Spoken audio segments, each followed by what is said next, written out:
Loose motion এবং green motion পাখিদের একটি কঠিন রোগ। আমরা যে সমস্ত বন্ধুরা পাখি রেখেছেন বা পালন করেছেন তারা মোটামুটি এই সমস্যার সঙ্গে সম্মুখীন হয়েছি। আমার সমস্ত বন্ধুরা জানেন যে পাখিদের সঠিক সময়ে সঠিক চিকিৎসা না করা হয় তাহলে পাখিগুলিকে বাঁচানো খুবই অসম্ভব হয়ে যাবে।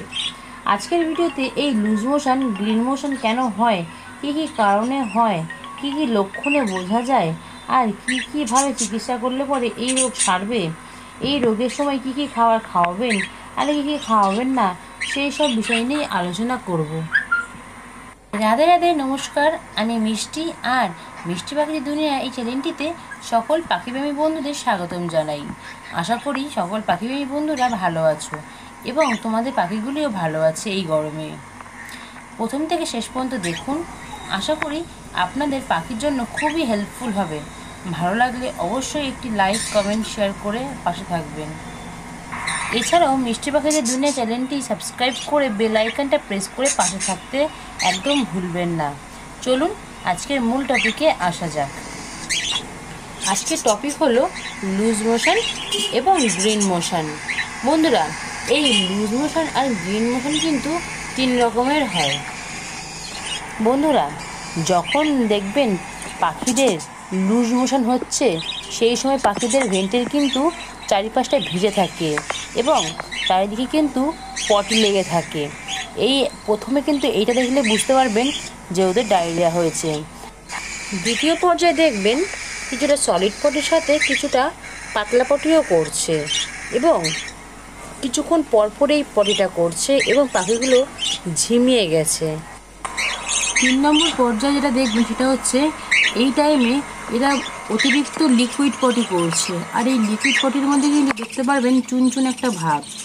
এই সময় কিন্তু এতটাই পটি করে এরা যে এদের শরীরের মধ্যে জলের ঘাটতি থেকে যায় এবং এটা এতটাই ক্লান্ত থাকে যে এরা নিজেরা উঠতেও পারে না। পাখির খাঁচায় বা কেস বা কলোনিতে এরা কিন্তু মুখ গুঁজে এক কোণার মধ্যে দাঁড়িয়ে থাকে, এরা কিন্তু উঠতেও পারে না। আর এই সময় যদি এদের সঠিক ট্রিটমেন্ট না করা হয় এরা কিন্তু মারাও যেতে পারে। আর এই 3 নম্বর পর্যায়ে যাওয়ার আগেই কিন্তু আপনাদের পাখিগুলোকে শনাক্ত করতে হবে যে কোন কোন পাখিগুলো এইভাবে লুজ মোশন হচ্ছে। হ্যাঁ, দিয়ে এগুলোকে আগে ট্রিটমেন্ট করতে হবে, তাহলে কিন্তু আপনার পাখিগুলো সব মারা যাবে। আর যখন দেখবেন এই পাখিগুলো লুজ মোশন হচ্ছে, টোটালি এই কটা পাখিগুলোকে আলাদা একটি কেস বা খাঁচার মধ্যে রেখে দেবেন, বাকি সুস্থ পাখিদের সঙ্গে রাখবেন না। তার কারণ হচ্ছে এই পাখিদের পটিগুলো যখন নিচে পড়ে থাকে আর ওই নিচে অনেক খাবারের দানাও পড়ে থাকে, তখন বাকি যে সুস্থ পাখিগুলো থাকে সেই দানা যদি খেয়ে ফেলে তো তাদেরও এই লুজ মোশনটা হওয়ার চান্স থাকে। তাই এই পাখিগুলো কিন্তু আলাদা কেস বা কলোনিতে রেখে ট্রিটমেন্ট করবেন।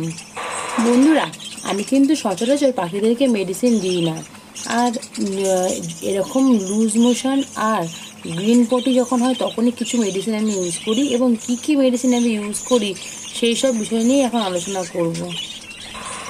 বন্ধুরা, আমরা কিন্তু অনেকেই পাখি শখে পুষি, আবার অনেকেই বিজনেস করার জন্য। শুধু যে পাখি আমরা শখে বা বিজনেস করার জন্য পুষবো সেটা তো করা ঠিক না। আমাদের কিন্তু মাঝে মাঝে এই পাখিদেরকে পর্যবেক্ষণ করাটাও উচিত। তাই প্রত্যেক দিন যদি আপনার পাখি কেসে থাকে 1 থেকে 1.5 ঘন্টা আপনারা কেসের বাইরে থেকে দেখবেন, আর যদি কলোনি হয় তার কলোনির মধ্যে গিয়ে দেখবেন যে কোন কোন পাখিগুলো সুস্থ আছে আর কোন কোন পাখিগুলো অসুস্থ আছে। বন্ধুরা, প্রথম পর্যায়ে কিন্তু এদের দেখে বোঝা যাবে না যে এদের লুজ মোশন হয়েছে। এরা নর্মাল পাখি, সুস্থ পাখিদের সাথেই কিন্তু খাওয়া দাওয়াটা করবে। কিন্তু আপনারা যদি ভালোভাবে লক্ষ্য করে থাকেন প্রতিদিন পাখিদেরকে, দেখবেন এদের পিছনে ভেন্টের পাশে একটু ভেজা ভেজা ভাব হয়ে রয়েছে বা হালকা পটি লেগে রয়েছে। প্রথম স্টেপে তো আপনারা বুঝতেই পারবেন না যে পাখিগুলো অসুস্থ আছে, বুঝতে পারবেন আপনারা দ্বিতীয় স্টেজে গিয়ে। দ্বিতীয় স্টেপে কিন্তু এরা খাওয়া দাওয়া অনেকটাই কমিয়ে দেবে এবং এদের পালকের মধ্যে মুখ গুঁজে কোনো এক কোনায় চুপচাপ বসে থাকবে। আর মাঝে মাঝে দেখবেন এদের চোখগুলো বন্ধ করে আসছে, তখন বুঝবেন যে এরা অসুস্থ হয়ে গেছে। বন্ধুরা, এই ডায়রিয়া লুজ মোশনের মেডিসিন সম্পর্কে আলোচনা করার আগে আমি বলতে চাই আপনাদেরকে এই ডায়রিয়া কি আর এই লুজ মোশন আপনারা আটকাবেন কি করে, এই বিষয় নিয়ে আগে বিস্তারিতটা আলোচনা করতে চাই। ডায়রিয়া বা লুজ মোশন হওয়ার কিন্তু প্রধান কারণ হলো সফট ফুড। হ্যাঁ, এই সফট ফুড আমরা যখন পাখিদের কেস বা কলোনিতে দিই তখন আমাদের কিন্তু পরিমাণ মতন দেওয়া দরকার। আর যতটুকু পরিমাণে ওদের খাবার ওরা কিন্তু খাবে, আর যে অবশিষ্ট সফট ফুডটা আমাদের কলোনি বা কেসের মধ্যে থাকবে সেটা কিন্তু আমাদের বাইরে বের করে দিতে হবে। তার কারণ অবশিষ্ট যে সফট ফুডটা থাকবে ওর মধ্যে কিন্তু ফাঙ্গাল হওয়ার চান্স থাকে। আর তারপর যদি সেই সফট ফুড পরে ওরা আবার খায় তখন কিন্তু তাদের ডায়রিয়া বা গ্রিন মোশন হওয়ার একটা সম্ভাবনা থাকে। তাই বন্ধুরা, আপনারা যখনই পাখিদের কেজ বা কলোনিতে সফট ফুড দেবেন পরিমাণ মতন দেবেন, যাতে তারা 2 ঘন্টার মধ্যে সেই খাবারটা শেষ করতে পারে। 2 ঘন্টা ওভার হয়ে গেলে কিন্তু অবশ্যই আপনাদের খাবারটা বার করে দিতে হবে। দ্বিতীয় হচ্ছে সিড মিক্স। আমরা বাজার থেকে যেসব সিড মিক্সগুলো কিনে নিয়ে আসি সেগুলো কিন্তু বাড়িতে আনার পর ভালো করে ধুয়ে রোদে শুকিয়ে এয়ার টাইট কন্টেনারে কিন্তু আমাদের রাখতে হবে। আর আরেকটা কথা, সেটা হলো আমরা শীতকালে যেসব সিড মিক্স পাখিদেরকে প্রোভাইড করি তার মধ্যে কিন্তু অনেকই তৈলবীজ থাকে, যেগুলো খেলে কিন্তু পাখিদের শরীরটা গরম রাখতে সাহায্য করে শীতে। আমরা কিন্তু সেই সিড মিক্সটা একদমই গরমের সময় প্রোভাইড করব না, যেহেতু প্রচণ্ড গরম। আর এত গরম আর তৈলবীজটাও কিন্তু খেলে পরে শরীরটা হিট করে, এর ফলে কিন্তু পাখিদের হিট স্ট্রোক হওয়ার চান্স থাকে এবং ওদের কিন্তু মোশন হওয়ার একটা চান্স থাকে। তাই আমরা কিন্তু এই গরমে শীতের যে সিড মিক্সটা আছে সেটা কিন্তু দেব না। তৃতীয় নম্বর হলো জল। আমরা কিন্তু পাখির কলোনি বা পাখির খাঁচাতে যেসব জলের পাত্রগুলো দিচ্ছি সেই জলের পাত্রগুলোর মধ্যে কিন্তু অতিরিক্ত গরমের জন্য ওরা ঘন ঘন স্নান করছে, নিজের শরীরটাকে ভেজাচ্ছে, আবার সেই জলটাই কিন্তু ওরা খাচ্ছে। তাই এই জলটা কিন্তু ওদের একটা বিষাক্ত জল হয়ে আছে। এই জলটা খেলেও কিন্তু ওদের ডায়রিয়া হওয়ার সম্ভাবনা থাকে। তাই আমাদের খেয়াল রাখতে হবে প্রতি 2 ঘন্টা অন্তর ওদের জলের পাত্রটা চেঞ্জ করার। আর এই 2 ঘন্টা অন্তর যদি জলের পাত্র চেঞ্জ করো তাহলে কিন্তু এদের ডায়রিয়া বা লুজ মোশন হওয়ার চান্সটা কম থাকে। অনেক সময় দেখবে পাখিদের যে জলের পাত্র থাকে সেই পাত্রের মধ্যে কিন্তু পাখিদের পটি পড়ে থাকে, কারণ তারা উঠতে উঠতে অনেক সময় পটিও করছে, জলের পাত্রের মধ্যে পটিটা পড়ছে। সেই জলটা যদি ওরা খায় সেটাও কিন্তু একটা ব্যাকটেরিয়া হয়ে যাচ্ছে ওদের।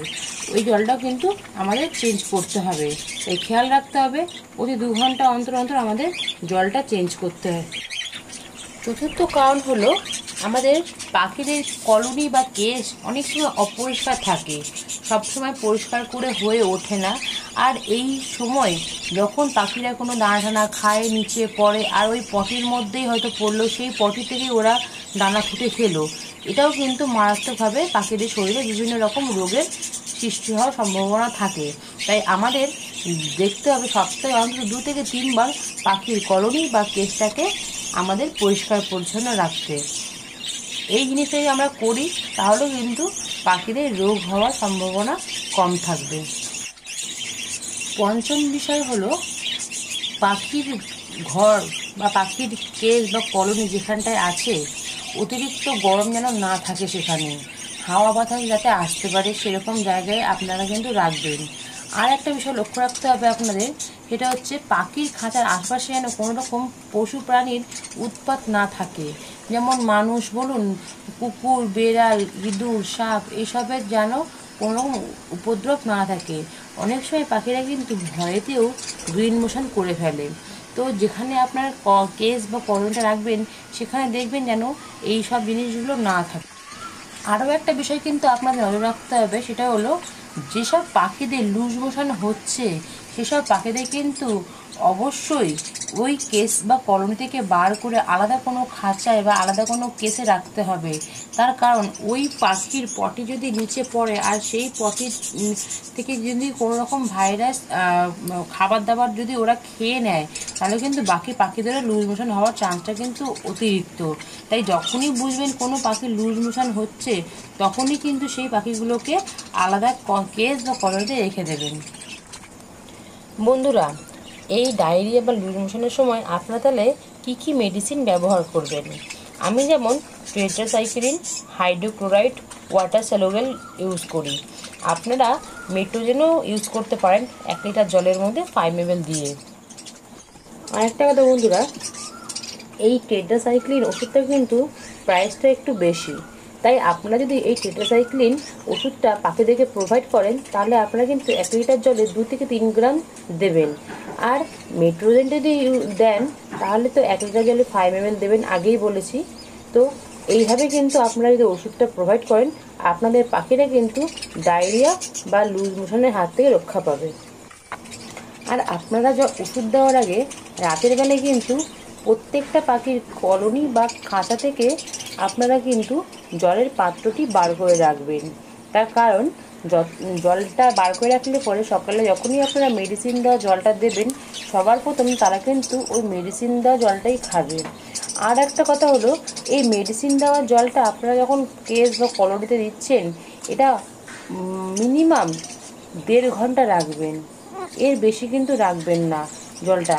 আর এর বেশি যদি রেখে থাকেন তাহলে কিন্তু ওষুধের ওভারডোজ হয়ে যাবে। আর 1.5 থেকে 2 ঘন্টা পর যখন আপনারা মেডিসিন দেওয়া জলটা বার করে দিচ্ছেন খাঁচা থেকে, আবার 1.5 থেকে 2 ঘন্টা পর কিন্তু পাখিদের খাঁচায় বা কলোনি বা কেসেতে আপনারা কিন্তু ওআরএস মেশানো জল দেবেন। তার কারণ লুজ মোশনের কারণে তাদের শরীর থেকে যে জলটা বেরিয়ে যাচ্ছে এই জলের ঘাটতিটা কিন্তু পূরণ করার জন্য আপনারা ওআরএস জলটা দিতে পারেন। এরপর বন্ধুরা যখন দেখবেন পাখিরা দ্বিতীয় স্টেপে চলে গেছে তারপরেও তাদের লুজ মোশনটা কমছে না, তখন কিন্তু আপনারা এই ফাজিল নামে একরকম একটা সিরাপ রয়েছে, সেই সিরাপটা কিন্তু আপনারা ব্যবহার করতে পারেন। আপনারা যদি খাঁচার মধ্যে এক জোড়া পাখির জন্য ব্যবহার করেন তাহলে 100 গ্রাম জলে মাত্র 2 ফোঁটা থেকে 4 ফোঁটা এই ফাজিল সিরাপ দেবেন। আর কলোনি বা কেসের জন্য 1 লিটার জলে যেমন 5 ml আপনাকে বলেছিলাম দেওয়ার জন্য ওরকম 5 ml দেবেন। আর এই ফাজল সিরাপটা দেওয়ার পরেও কিন্তু আপনারা 1.5 ঘন্টা পর জলটা চেঞ্জ করবেন এবং আবার সেই ওআরএস দেওয়া জলটা আপনারা কিন্তু পাখিকে প্রোভাইড করবেন। আশা করি এই ওষুধটা খাওয়ার পর আপনাদের পাখিরা সুস্থ হয়ে যাবে। এরপর যখন দেখবেন তৃতীয় স্টেপে চলে এসেছে, পাখিদের পটিগুলো পুরো গ্রিন পটি হচ্ছে, পাতলা জলের মতন পটি করছে, তখন কিন্তু আপনাদের আরেকবার মেডিসিন চেঞ্জ করতে হবে। আর সেই সময় কিন্তু আপনাদের যে মেডিসিন দিতে হবে সেটা হলো O2। আর এই O2ও কিন্তু আপনাদের 1 লিটার জলে 5 ml করে দিতে হবে। আর বন্ধুরা এই তৃতীয় স্টেপে চলে আসার পর কিন্তু পাখিরা একদমই উঠতে পারবে না, তাই আপনাদের অবশ্যই এক একটা পাখিকে ধরে ধরে ড্রপারে করে ওদেরকে 10 ফোঁটা করে এই জলটা খাওয়াতে হবে। এই জলটা খাওয়ার পর আপনাদের পাখিদের একটু সুস্থ হয়ে ওঠার চান্স থাকবে। আর বন্ধুরা যখন দেখবেন আপনাদের পাখিগুলো সুস্থ হয়ে উঠেছে তখন কিন্তু আপনারা এই পাখিদেরকে সপ্তাহে 2 থেকে 3 দিন নিও-15 দেবেন। নিও-15 কিন্তু পাখিদের হজম ক্ষমতা বৃদ্ধি করে, তাই সপ্তাহে 2 থেকে 3 দিন কিন্তু এই নিও-15টা দেবেন। আর এই সময় কিন্তু ভুলেও কোনো রকম শাক সবজি প্রোভাইড করবেন না পাখিদেরকে, শুধুমাত্র ফ্রেশ কাংনি দানাই প্রোভাইড করবেন। ভিডিওটি কেমন লাগলো? ভিডিওটি যদি ভালো লেগে থাকে তাহলে অবশ্যই কমেন্ট করবে এবং ভিডিও দেখে আপনাদের যদি কোনো রকম মতামত থাকে অবশ্যই কিন্তু এই মতামতটা আমাকে কমেন্ট বক্সে জানাতে ভুলবেন না। আর আপনারা আমাকে যেভাবে সাপোর্ট করছেন এইভাবে সাপোর্ট করবেন, আমার পাশে থাকবেন, আমার ভিডিওগুলো দেখবেন, লাইক কমেন্ট শেয়ার করবেন আর অবশ্যই কিন্তু সাবস্ক্রাইব করে দেবেন। যেসব বন্ধুরা প্রথম দেখছেন তারা অবশ্যই আমার চ্যানেলটিকে সাবস্ক্রাইব করে দেবেন এবং পাশে থাকা বেল আইকনটা প্রেস করে দেবেন যাতে ভিডিও নোটিফিকেশন সবার প্রথমে আপনাদের কাছে পৌঁছায়। আরও অনেক গুরুত্বপূর্ণ তথ্য আছে যেগুলো আমি আপনাদের